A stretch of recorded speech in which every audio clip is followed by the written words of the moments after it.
Bonjour, retour sur le plateau du Salon du Cheval de Paris avec une invitée de notre festival Les Chevaux du Sud. Après les invités du week-end, on va parler aujourd'hui de compétition d'endurance équestre avec Anne Pochet. Bonjour Anne. Bonjour Didier. Vous nous venez de Belgique pour nous parler de ce film, Le Souffle de la Victoire donc. Oui, je vous viens de Liège exactement, en Belgique. Et je vais vous parler du Souffle de la Victoire, un film que j'ai réalisé, c'est mon premier film. D'accord. Alors ce film, j'avoue qu'il a été pour nous un des coups de cœur du festival Les Chevaux du Sud cet été au Sainte-Marie-de-la-Mer. Vous étiez là pour le présenter. Quel souvenir vous gardez du festival ? Alors le festival Les Chevaux du Sud, c'est un festival qui est vraiment merveilleux parce qu'on a toutes les dimensions des chevaux en plusieurs jours, à savoir aussi bien les films sélectionnés que les chevaux dans les rues qui transmettent la tradition du cheval de Camargue, mais aussi les spectacles, les randonnées à cheval, etc. Plus la rencontre avec les auteurs aussi, un grand moment. Ok. Et donc vous, alors réalisatrice de ce film, auteur du film, je pense aussi, qui êtes-vous ? Alors, je suis Anne Pochet, oui, je suis psychologue au départ, mais je suis aussi surtout une cavalière passionnée de chevaux. Ce qui me plaît le plus dans les chevaux, c'est la randonnée. C'est la randonnée qui m'a amenée à la caméra. Petit à petit, j'ai voulu filmer et transmettre un peu cette passion que j'avais pour les chevaux, filmer les chevaux plus près de leur galop, de leur souffle. D'accord. Et ce sujet sur l'endurance, c'est arrivé comment ? Alors l'endurance, c'est un peu là où je montais, donc de manège en Belgique, près de Liège. Il y avait un cavalier qui se préparait pour les championnats du monde des Jeux équestres mondiaux, et c'est l'occasion que j'ai saisie pour réaliser ce film de manière professionnelle cette fois-ci. D'accord. Et ce cavalier qu'on va découvrir, on va regarder quelques extraits du film tout à l'heure. Cavalier excellent en endurance, mais avec un fort caractère, je crois, non ? Voilà, un caractère bien trempé, Michel Le Carré, qui s'est lancé dans l'endurance il n'y a pas très longtemps. Enfin, à l'époque du film, il n'y avait pas très longtemps. Il est tombé sur un cheval qui avait de grandes possibilités, qui s'est découvert, sur lequel il n'avait pas misé au départ, mais qui s'est révélé un très bon endurant. Et donc, il s'est lancé dans les Jeux équestres mondiaux. D'accord. Donc, on regarde un premier extrait où on va découvrir, faire connaissance avec Michel. Et on se retrouvera après pour parler de la suite du film. Ok, d'accord.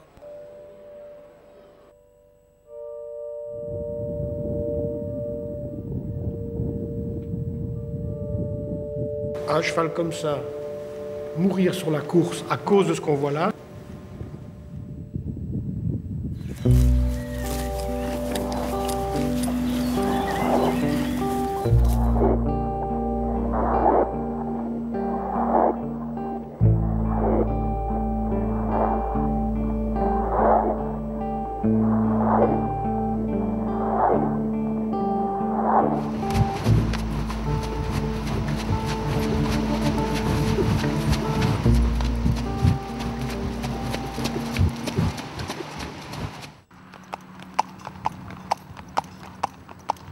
La Mecque, véritablement la Mecque du sport équestre mondial. C'est tout près de chez nous, à Aachen. Tous les cavaliers du monde rêvent de gagner ici. Cette fois-ci, on organise les Jeux mondiaux. C'est le prestige dans toute sa splendeur. On ne peut pas faire mieux.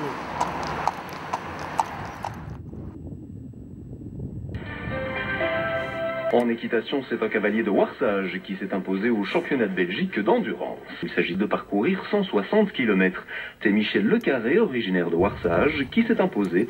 Avec son cheval, un pur sang arabe de 13 ans, il a parcouru la distance en 9h32 minutes, pour être précis. Une performance inattendue, comme il l'a confié. On était l'outsider de l'épreuve. À ma grande surprise, ce cheval s'est avéré être un super crack. Il a toujours fait cheval de manège, donc ça fait 7 ans qu'il est là. Il a eu au moins 500 cavaliers différents sur le dos. Et puis on va au championnat de Belgique et il va et il gagne. Vous avez décroché ce titre de champion de Belgique. Ça vous donne le droit à être sélectionnable pour les prochains championnats du monde, ici à quelques kilomètres à Aix-le-Châtel.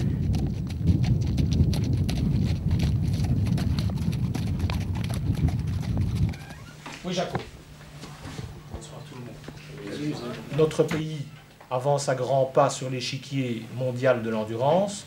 Pour moi, les 4 ou 5 nations qui comptent, c'est l'Australie, c'est la France, c'est les Émirats et c'est l'Italie. Et puis c'est nous. On est dans les 5 meilleures nations du monde.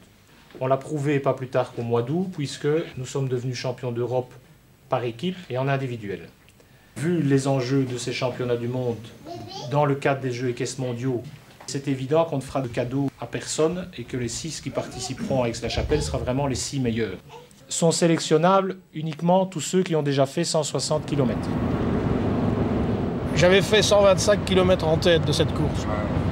Et à 4 km de l'arrivée, elle me rejoint.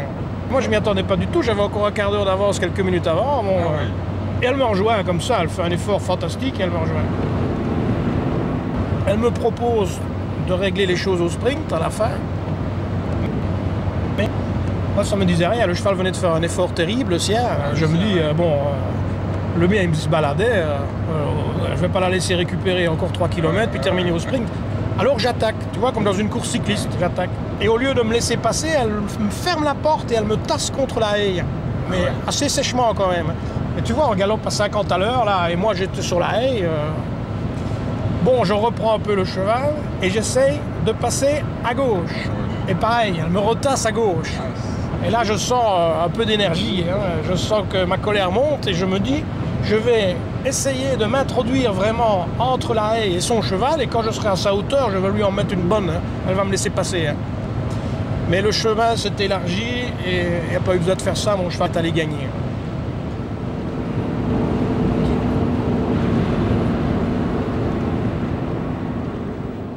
Voilà, toujours debout. Et tu prends la ligne médiane du milieu. Et tu viens droit vers nous. Voilà, alors Anne, on fait connaissance avec Michel, donc, qui est un cavalier au fort caractère. Donc il est sélectionné pour les Jeux équestres mondiaux, c'est ça? Oui, c'est ça. Donc les performances de son cheval sur d'autres courses d'endurance ont fait qu'ils ont été remarqués par l'entraîneur national belge et qui fait qu'il s'est présenté pour pouvoir concourir aux Jeux équestres mondiaux et qu'il a été sélectionné dans l'équipe nationale. D'accord. Là, dans le film, c'est le début, parce qu'il ne sait pas encore qu'il va être sélectionné. Il va encore devoir remontrer son cheval sur une autre course et faire des entraînements avec l'équipe nationale. Oui. C'est le début de l'aventure. Ouais. On va découvrir la suite de l'aventure à travers 2 autres extraits tout à l'heure. Mais on est à travers le festival Les Chevaux du Sud, passionnés, nous, par les films, la réalisation. Et ce film-là, ce n'est pas seulement un film sur l'endurance à cheval. C'est aussi un film très intimiste où on vit une aventure avec lui qui est assez extraordinaire, quoi. Comment vous avez voulu le présenter, ce film? Et pour vous, le sujet principal du film, est-ce que c'est vraiment l'endurance? Alors, effectivement. Donc, je suis, moi, passionnée à la fois de relations humaines et de chevaux. Et donc, mon souci, c'était vraiment d'être au plus près des chevaux, donc de filmer les chevaux très, très près, d'entendre leur souffle, comme je le disais tout à l'heure. Mais c'était aussi de pouvoir faire un portrait de cavalier et donc de filmer Michel au plus près des sentiments qu'il vivait dans cette aventure. Il faut savoir que je connais Michel et donc ça a favorisé aussi tout ce lien de confiance qui s'est construit au fur et à mesure du tournage. Alors, quelle est la difficulté pour un cavalier comme lui de préparer un cheval pour les Jeux équestres mondiaux? Ça doit demander des mois ou même peut-être des années de préparation, non? Alors, il y a 2 grosses difficultés. Il y a la difficulté sportive. Donc, il faut savoir que pour entraîner un cheval pour un championnat du monde, il faut au moins 2 ans, donc pour le préparer complètement, avec des entraînements qui sont quotidiens, aussi bien des assouplissements des chevaux dans la carrière que de longues heures de trot ou de galop dans la campagne, ou encore même de l'intervalle training, comme on appelle ça, pour l'explosivité du cheval. Du cavalier, il est explosif aussi, mais ce n'est pas l'intervalle training qui le rend comme ça, c'est naturel chez lui. Et la seconde difficulté, c'est que Michel a un caractère très indépendant, il s'est toujours construit seul, et donc il a dû faire là, avec le devoir de s'intégrer dans une équipe nationale, un groupe où tout le monde, comme il le dit à un moment donné dans le film, veut aller au championnat du monde d'abord, même si tout le monde s'aime bien. Et donc, il y a aussi tout ce climat de compétition qui a été difficile pour lui. D'accord. Donc, on va avancer un petit peu dans le film. On va partir sur un deuxième extrait où là, on va voir qu'il y a la préparation, il y a les années de préparation, le choix du cheval, la préparation du cavalier. Et des fois, tout ne se passe pas toujours comme prévu, quoi. Non, ben c'est ça qui est difficile avec les chevaux, contrairement peut-être à d'autres disciplines sportives, c'est que tout dépend en définitive du cheval. Donc on regarde ce deuxième extrait. C'est trop important, laisse-moi partir, quoi. Il faut avoir le dossier médical en disant, ben oui, le cheval est comme ça, il a couru comme ça depuis autant d'années, donc il faut le rédiger dans ce sens-là. Il n'y a pas d'évolution depuis qu'on le suit, et donc... Mais des chevaux qui ont des souffles au cœur, bon, il y en a quand même dans les courses, ça arrive, hein, non? Oui, mais ici, il est vraiment, il est presque au maximum de ce qui existe, quoi. Ça peut aller s'il n'y a aucune insuffisance fonctionnelle, ce qui semble être le cas, puisque le cheval est bien, il est en bonne santé, il fait ses courses, qui sont des vraies courses. Il devrait pouvoir aller, mais c'est vrai qu'un jour ou l'autre, il va décompenser. Et ce serait une catastrophe, je dirais, pour l'équipe qui décompense le jour de la course. Les vétérinaires sur les grandes courses, ils ont une trouille terrible, c'est qu'un cheval meurt sur la course. Apparemment, le souffle au cœur est très très manifeste et très grave. Même s'ils arrivent à prouver que ce n'est pas une lésion qui a évolué, même s'ils arrivent à prouver que, en principe, il n'y a pas de danger grave, au moment des contrôles à Aken, le comité des vétérinaires, ils vont être sans pitié. Il y a 150 partants, ils se fichent pas mal d'un cheval de plus ou de moins. Et ils vont absolument éviter d'avoir un cheval qui pourrait faire une insuffisance grave et mourir sur la course. À Aken, toi, Jeux olympiques, Jeux équestres mondiaux, des télés de tous les pays, 2000 journalistes. Un cheval meurt sur la course, ça fait un tour terrible. Ils prendront jamais le risque, jamais. Même s'il était moins atteint que ça, ne le laisserait pas partir. On n'est pas là pour démolir les chevaux, hein. Personne n'accepte ça, et moi non plus d'ailleurs. Ce qui est beau, c'est de faire aux chevaux des efforts, au maximum de ce qu'ils peuvent faire, mais en les gardant ça. Hein. Certainement pas les tuer en dessous de nous. On n'est pas Louis XIV. Hein. Avoir un si bon cheval que ça, évidemment, c'est très très difficile. Hein. C'est rare des chevaux comme ça. C'est comme les athlètes de haut niveau. Hein. Il n'y a pas des grands coureurs cyclistes toutes les années dans chaque province. Hein. Pierre, il va recevoir le rapport, il va dire je ne peux pas prendre le risque de prendre un gars qui va être éliminé la veille de la course. Et on n'élimine pas les chevaux avant, il fait sa sélection, il y a le contrôle vétérinaire, et s'il y a un éliminé, il ne peut pas en remettre un autre. Hein. Donc c'est comme ça. Non, c'est foutu. Avec Abibaté, c'est foutu, je te le dis. Je suis convaincu.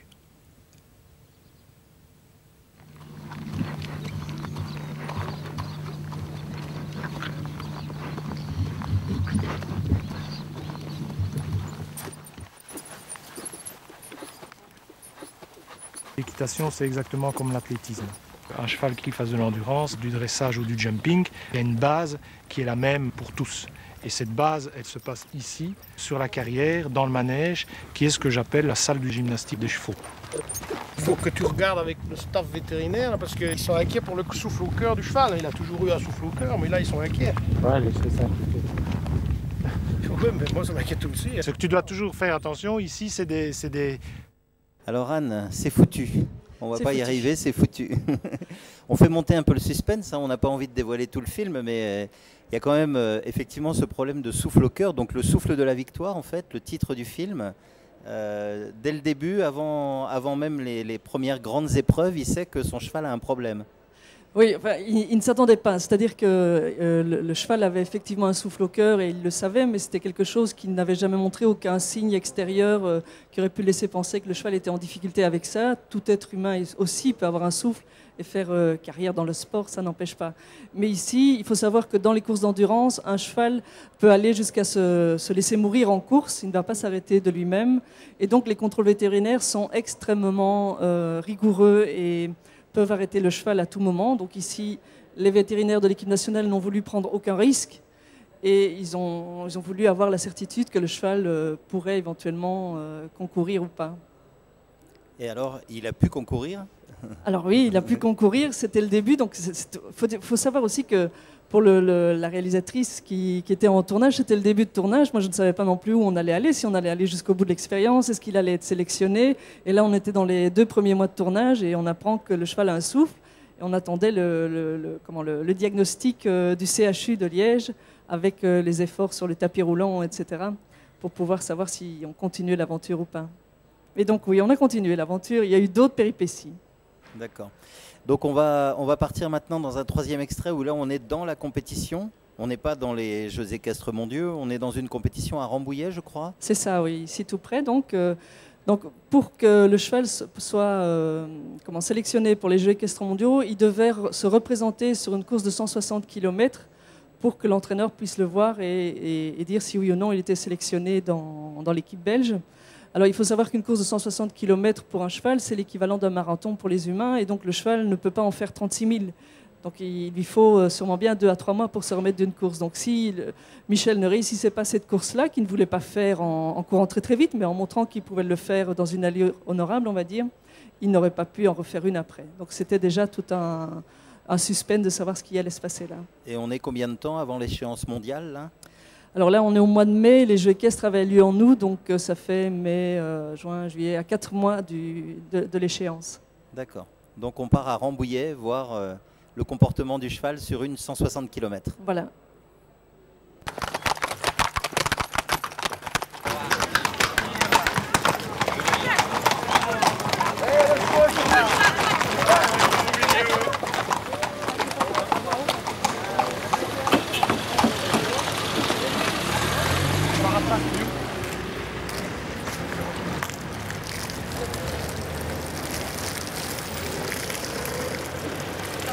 Oui, ça va très bien.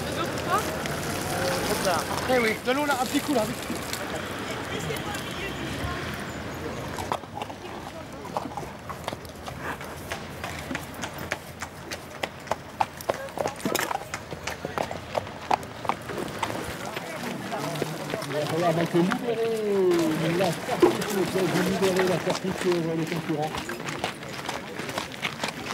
Dans la deuxième partie de la boucle, déchaîné. Il a un peps incroyable.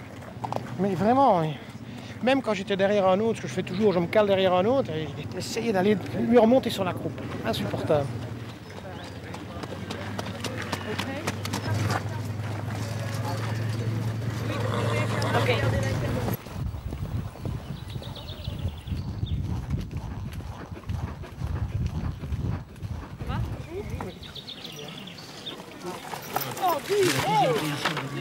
Pas moi.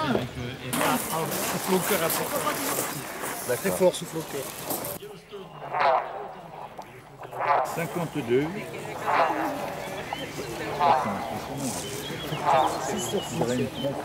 C'est incroyable. Et pourtant, il est champion de Belgique, ce cheval-là. L'année passée, il a gagné le championnat de Belgique avec ça. Il a toujours eu ça. Toujours ce bruit-là. Oui, oui, il a toujours eu ça. Depuis. Comme un corne, Ah oui, c'est incroyable. Oui, ouais. C'est aortique. C'est à l'aorte. Mais j'ai le dossier médical. Je vais montrer à un secrétaire parce que c'est intéressant. Mais voilà, là, tu n'entendras jamais ça.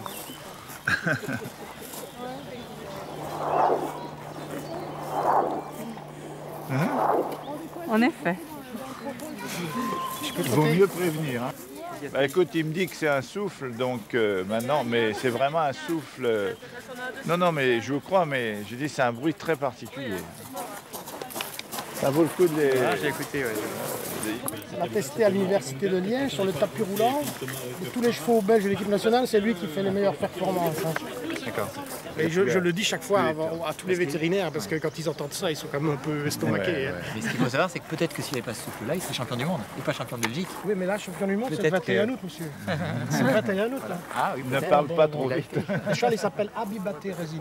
Bon, retenez ce nom, parce qu'aujourd'hui, je tiens sans arrêt, là.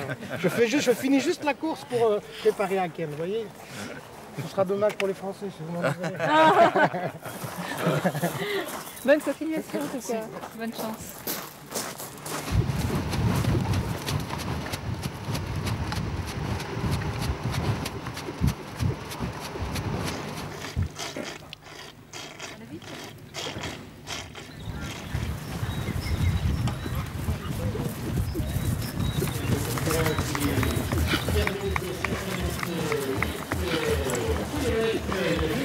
Serlayé comme on fait en cyclisme. J'avais confiance en lui sur la piste, bien sûr qu'il allait le faire. Impressionnant ce son du cardiaque du cheval. En fait, au contrôle vétérinaire, on a vraiment l'impression qu'il y a un problème quand même. Oui, donc on entend, ce qu'on entend, c'est le souffle. Donc c'est en fait un reflux du sang dans la valve de l'aorte. Bon, c'est fort technique, mais c'est expliqué aussi dans le film, puisque j'ai eu la chance de pouvoir tourner dans les installations du CHU. De l'hôpital pour les chevaux là, à Liège, et donc aussi d'enregistrer le souffle. Ouais. Alors on voit là dans les extraits qu'on a choisis beaucoup les vétérinaires qui s'affairent autour de ce cas particulier. On voit Michel qui lui est motivé à fond et qui veut aller jusqu'au bout. Et le cheval dans tout ça, comment il vit ça? Alors le cheval, évidemment, il ne sait pas qu'il a un souffle, il court. Il faut savoir qu'en endurance, les chevaux qui n'ont pas envie de courir ne courent pas. Ça veut dire quoi? Ça veut dire qu'un cheval ne va pas se donner sur les 160 km, donc il va être assez lent, et donc le cavalier ne va pas le garder non plus, puisqu'il ne fera jamais aucun résultat. Par contre, un cheval qui en veut, et Michel le dit ici dans l'extrait, il en a plein les mains, je crois qu'il dit quelque chose comme ça. Donc ici, à Bibaté, par exemple, ne se calmait qu'après la 5e boucle, c'est-à-dire après 120-130 km. Sinon, pendant les 120 premiers kilomètres, ce cheval tire et est tout le temps en avant pour aller de plus en plus vite au galop. Et donc, c'est tout l'art du cavalier aussi de pouvoir retenir son cheval pour ne pas l'épuiser non plus. Il a vraiment envie d'y aller, quoi. Il a envie d'y aller, oui. C'est un peu spécial de le dire comme ça, mais un cheval qui n'a pas envie de galoper, de trotter, il ne le fait pas, ou il le fait en se retenant, tandis qu'ici, le cheval est en avant tout le temps.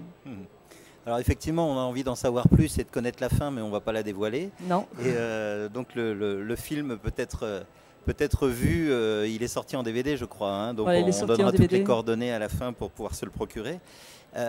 Michel, hyper motivé pour cette compétition, c'est sa première apparition dans le circuit international à très haut niveau. Et parallèlement, ce tournage pour vous, c'est aussi un premier film. Oui, donc c'est effectivement ça qui est très particulier dans le film et qui, je pense, passe dans la qualité d'émotion de ce film-là, c'est que pour moi, c'est mon premier film. Je ne sais pas s'il va aboutir ou pas, puisque tout dépend du cheval et de la sélection dans l'équipe nationale, de la sélection au moment des Jeux équestres mondiaux. À chaque VT, je risque autant que Michel qui peut être éliminé. Moi, ce serait une élimination de mon film. Donc effectivement, il y a cette résonance comme ça, cette mise en abîme entre l'expérience que vit Michel et la mienne de réalisatrice d'un tout premier film. Voilà, nous, c'est ce qu'on aime sur le festival et c'est un peu pour ça qu'on a créé cet événement chaque année où on reçoit des films de différents pays et des réalisateurs qui viennent nous parler de leur expérience. C'est vraiment à chaque fois une aventure humaine, quoi. Le cheval pratiquement est un prétexte pour aller découvrir des mondes tout à fait intéressants et des personnages très très attachants, quoi. Un prétexte, mais je pense quand même que c'est aussi un personnage dans le film ici. Alors, on finit par s'attacher à lui parce que c'est lui qui porte tout l'effort du film, de la compétition. Oui. Un mot de conclusion pour vous sur cette aventure humaine et sportive? Je pense que si c'était à refaire, je la referais volontiers. C'était vraiment quelque chose qui va rester. Je pense qu'à la fin du film, on voit un ensemble de traces qui sont toutes les traces laissées par les chevaux aux différents moments du tournage. Et je pense que je voulais exprimer là-bas comment ce film va rester aussi une trace pour moi. Merci beaucoup Anne. Donc ce film disponible en DVD, donc toutes les infos sur le site du festival leschevauxdusud.com, sur une page Facebook je crois, Le Souffle de la Victoire. Et voilà, merci beaucoup d'être venu de Belgique pour nous parler de cette aventure. Et nous on se retrouve demain maintenant à 11h, oui demain à 11h pardon, avec Gilbert de Kayser qui viendra nous parler des métiers du cheval. Et notre grand rendez-vous jeudi avec Jean-François Pignon qui sera avec nous pour nous parler de son film Gazelle avant sa prestation sur la piste du spectacle des Nuits du Cheval le soir. Donc merci beaucoup et à très bientôt pour une nouvelle émission.